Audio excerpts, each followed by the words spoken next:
Hello, this is part 9 of our Building with Claude API series, and in this video we're going to look at the project overview section under the tool used with Claude module. This project overview essentially walks us through the goal for the next couple of videos. We're essentially going to set up Claude to have the ability to create reminders for us. So when we tell Claude, set a reminder for my doctor's appointment, it's a week from Thursday, it should be able to actually create that reminder for us. And in order for Claude to actually create the reminder, it should be able to do like 3 things, right? First of all, it should be able to understand what is the date of Thursday. And then it should be able to add a duration of 1 week to it.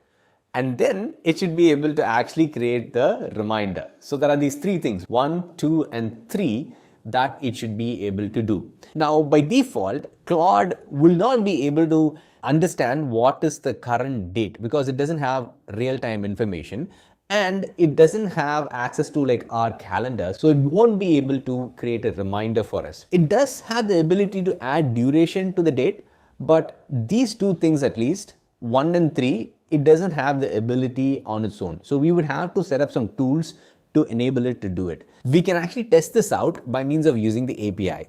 Here, let's give it a message saying, what is the current date and time?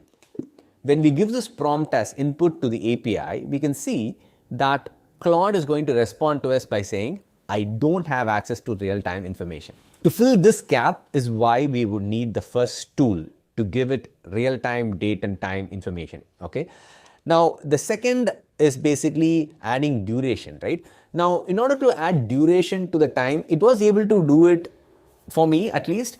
The course does say that Claude is not really good with adding duration to a given date and time, but let's try it out. Here when we say, today is June 5th, 2026, time is 11:45 a.m. What is 1 week from now? If we run this, it does give us the response and it does say that 1 week from now is June 12, 2026, 11:45 a.m. So it is able to add duration to a given date and time.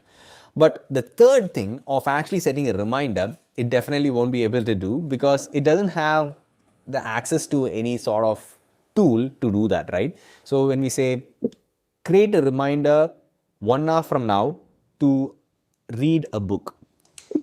Okay, so if I run this, again you will be able to see that it says I don't have the ability to create reminders. So definitely the ability to get the current date and time and the ability to set a reminder is not something that Claude has by default. We would need to actually provide the ability by means of giving it tool access. Adding duration to date and time, it is actually able to do it, but for that as well, we will provide a tool, okay? Now, I have already finished this course and a heads up, they do implement getting the current date and time and also adding duration to the date and time, but the actual tool of setting a reminder, right? This is something that is not implemented, but a provision for setting a reminder is actually set up in the next couple of videos, okay? But once you have a provision, you can always connect it to an API to actually create the reminder. But for our demonstration purpose of how we can actually write the code that is needed for setting up tools for Claude to use, this works, okay? So this is basically what we're going to achieve in the next couple of videos, giving Claude the ability to get the current date and time, to add duration to the date and time, and to be able to set a mock reminder. Follow along if you're exploring AI for your workflows.